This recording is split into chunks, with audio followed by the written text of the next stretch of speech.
Okay, so let's do a combination. Let's do a problem that is a combination of momentum and energy conservation.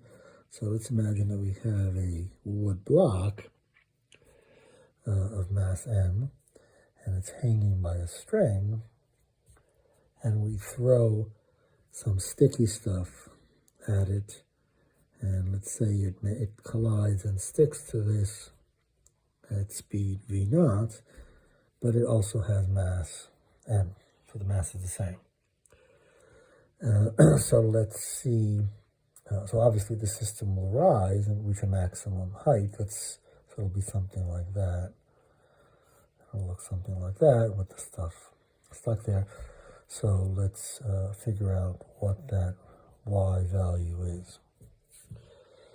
Okay, so just prior, right, at the moment that the sticky stuff collides, the forces are all balanced. So there's the tension force upwards and there's the gravitational force downwards, but they're balanced, so the net force is zero.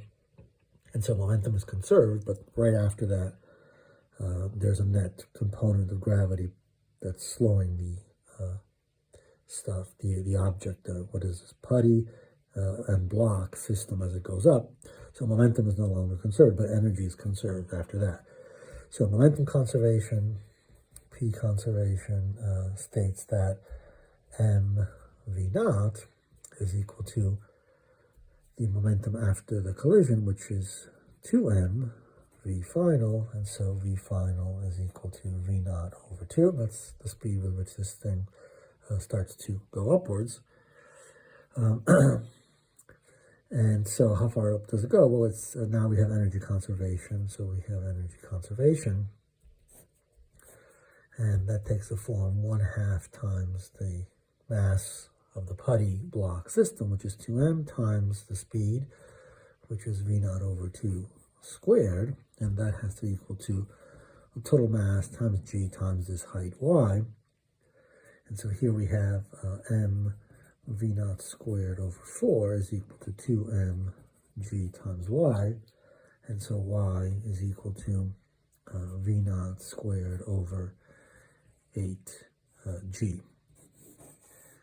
That's how high up the system goes. But notice that the energy, so the initial energy is all in kinetic form in this object, and it's m v naught squared over 2, and the final energy is all in gravitational potential form, but it's equal to this. So it's m v naught squared over 4, which is equal to E initial over 2. So we have half the initial energy in the system as a result of the collision.